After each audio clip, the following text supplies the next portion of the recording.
लोकतंत्र की हत्या के दिवस में हम 25 जून को मनाते हैं। आज से 50 साल पहले कांग्रेस ने इस देश में लोकतंत्र की हत्या की थी। 25 जून की आधी रात को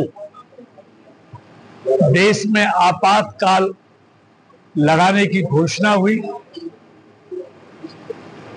और चाहे न्यायपालिका हो, कार्यपालिका हो, संवैधानिक संस्थाएं हो, विरोधी दलों के नेता हो, सबको रोकने का काम कांग्रेस ने किया। देश में लोकतंत्र के माथे पर कलंक लगाने का काम आज से 50 साल पहले कांग्रेस ने किया। आज वो संविधान को सर पर उठाए फिरते हैं, लेकिन संविधान को पैरों तले रोकने का काम कांग्रेस ने इमरजेंसी लगाकर आपात लगाकर किया, जिसमें लोगों के मौलिक अधिकारों को छीन लिया गया,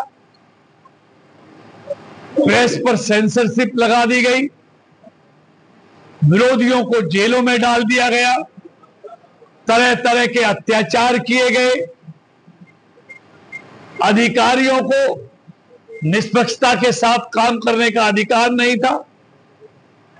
352 का भरपूर दुरुपयोग कांग्रेस ने किया। सेक्शन 38 और 39 में संविधान संशोधन कर इस देश की न्यायपालिका, इस देश की कार्यपालिका और इस देश के तमाम संवैधानिक संस्थाओं को के अधिकारों को छीनने का काम किया। और तो और पत्रकारों के अधिकार ही नहीं छीने, पत्रकारों को भी जेलों में डालने का काम उस आपातकाल में कांग्रेस ने किया। विरोधी दलों के नेताओं को तरह तरह की प्रताड़नाएं दी गई, यहां तक कि हमारे नेताओं को अगर परिवार में किसी की मृत्यु होगी तो दाह संस्कार में जाने का मौका भी उन्होंने नहीं दिया।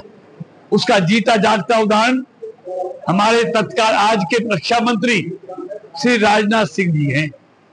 उस दौरान उनकी माता की मृत्यु हो गई थी, लेकिन उनके अंतिम संस्कार में जाने को इजाजत उनको नहीं दी गई।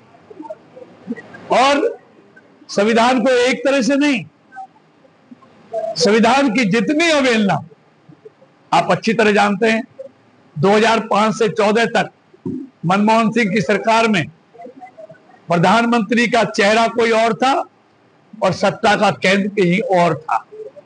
और सत्ता का केंद्र बनने के लिए नेशनल एडवाइजरी काउंसिल, राष्ट्रीय सलाहकार परिषद का गठन किया गया, जिनकी चेयरपर्सन श्रीमती सोनिया गांधी को बनाया गया। सारे निर्णय वहीं से।